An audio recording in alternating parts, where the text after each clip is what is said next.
Au nom du Père et du Fils et du Saint-Esprit, Amen. Une grande joie d'être là avec vous pour ce temps de lecture divine. Aujourd'hui, nous sommes le 6 juillet et nous célébrons une grande sainte que moi personnellement j'aime beaucoup, Sainte Marie Goretti, martyre, une martyre de la pureté. Et aujourd'hui aussi, je profite pour vous dire et aussi de vous demander vos prières, aujourd'hui je célèbre 10 ans de sacerdoce. Priez aussi pour moi, s'il vous plaît. D'accord? Et aujourd'hui, la première lecture, c'est Genèse, chapitre 32, versets 23 à 33.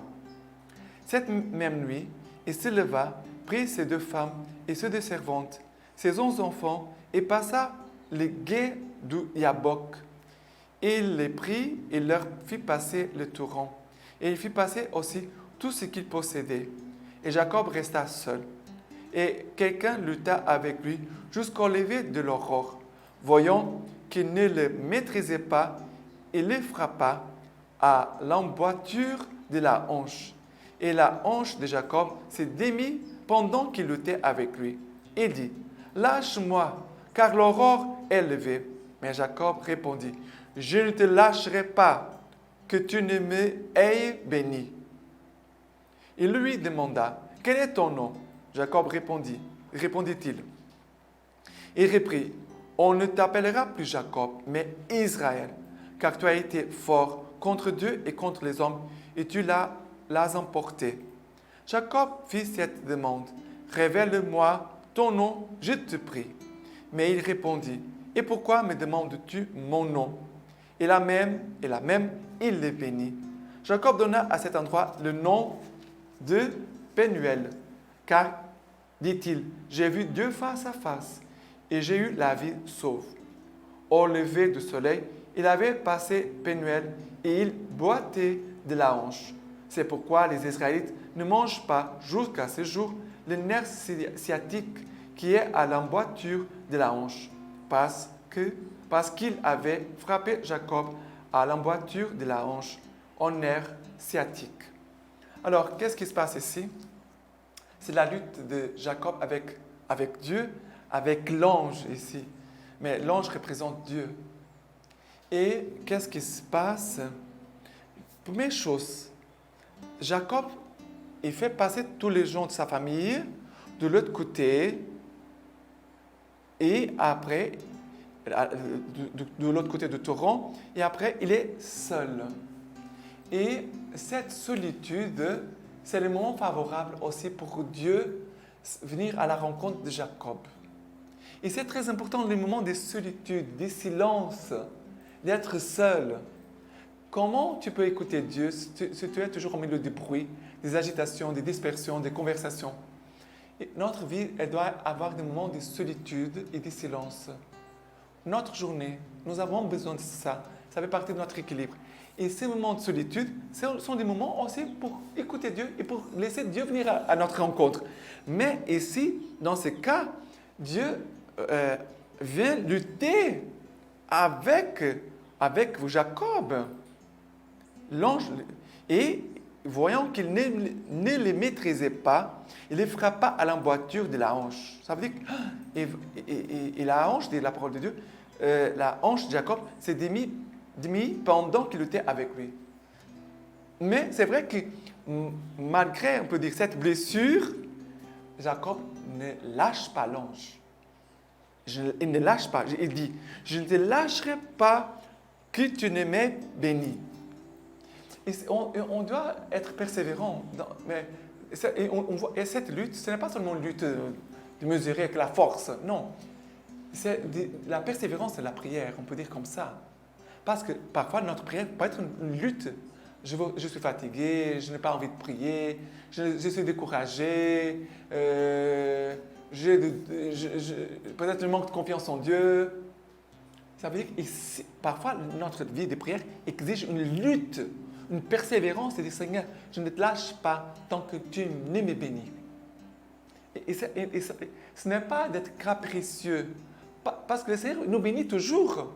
Le Seigneur nous bénit toujours. Mais cette bénédiction, ce n'est pas pour que ma volonté soit accomplie, mais pour que j'entre dans la volonté de Dieu. pour que j'entre dans la lumière de Dieu, que j'entre dans la compréhension de Dieu. C'est très important, très important. Et l'ange, là, on voit ces dialogues, il dit, l'ange il va dire, poser la question, Jacob, il va dire, je ne te lâcherai. Il va demander, quel est ton nom? L'ange va poser la question, quel est ton nom? Il va répondre, Jacob. Dire le nom, c'est aussi, dans la parole de Dieu, ça veut dire que je me donne à l'autre. Je me fais connaître à l'autre. Ça veut dire que l'autre a un pouvoir sur moi. Regardez que ici, Jacob on peut laisser Dieu prendre possession de lui aussi. Va laisser, en donnant son prénom, Jacob. Mais il voit son nom va être changé. Tu ne t'appelleras plus Jacob, mais tu t'appelleras Israël. Et ce nom va rappeler toujours Jacob. Et regardez que le peuple d'Israël va recevoir le nom des Israélites à cause de ça, ce qui se passe aujourd'hui.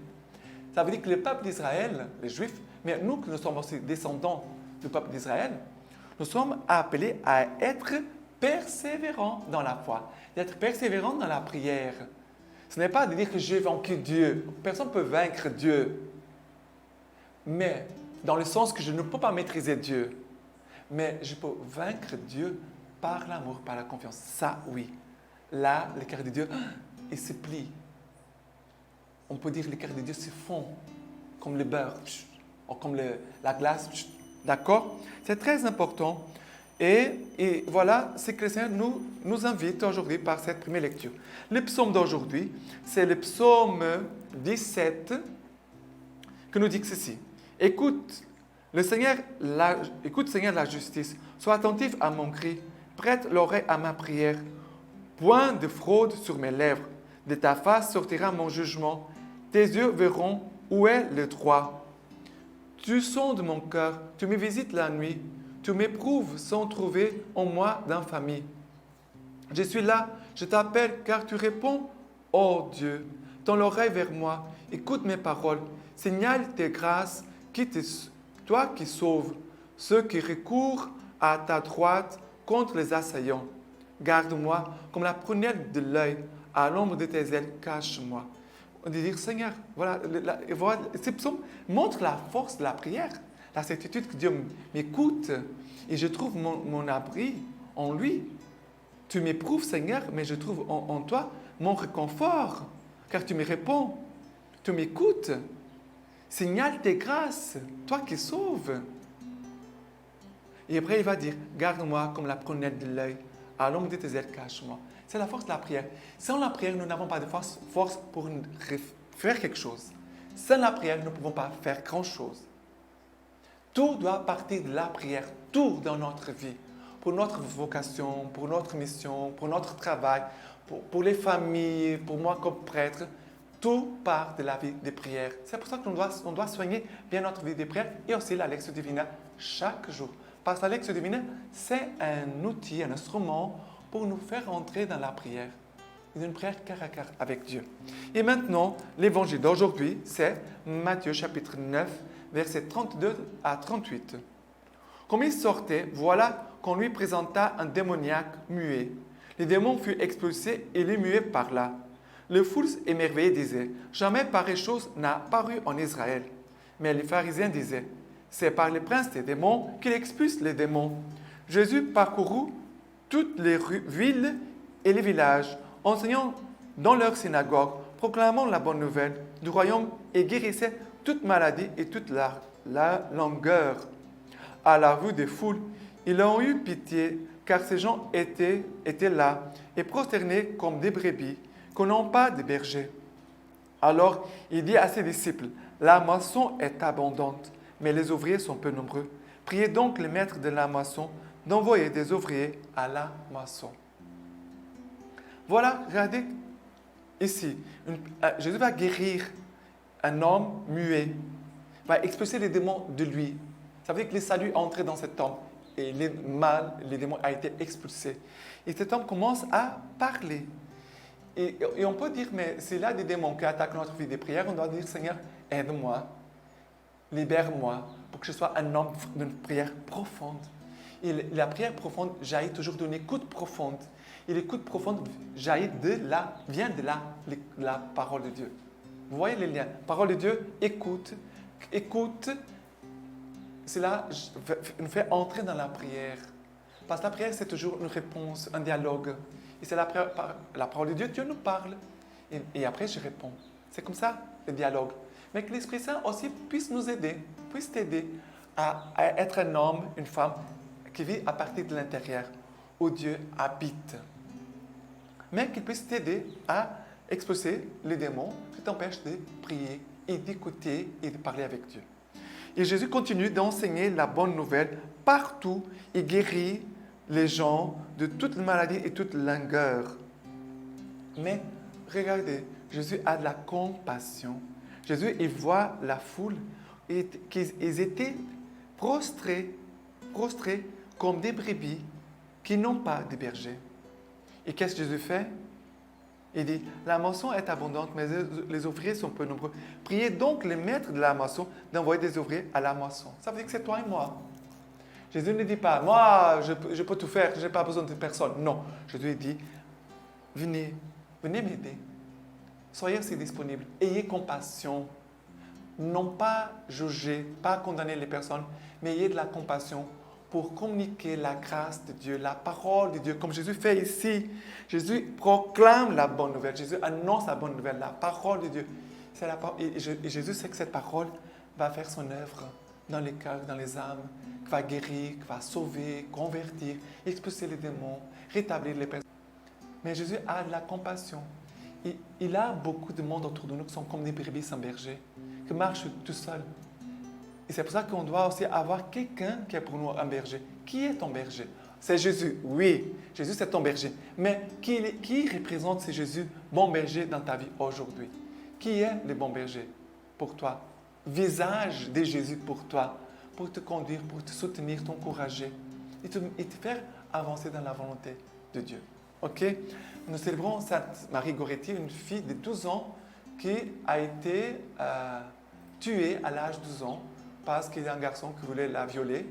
Et elle a résisté ferme, mais non pas seulement elle a gardé sa virginité, mais avant de mourir, elle pardonne celui qui l'a tuée. Et c'est elle qui va obtenir la grâce de la conversion pour ce garçon, qui va se convertir vraiment. La lecture patristique nous dit, « Tout le monde connaît la lutte très dure que cette Vierge désarmée dut affronter. Un assaut violent et aveugle se déchaîna brusquement pour souiller et violer sa pureté angélique. Mais dans cette terrible épreuve, l'enfant pouvait redire au divin Rédempteur ces paroles dans le livre précieux, l'imitation de Jésus-Christ. Si je suis éprouvé et meurtri par les afflictions, je ne craindrai aucun mal, pourvu que ta grâce soit avec moi.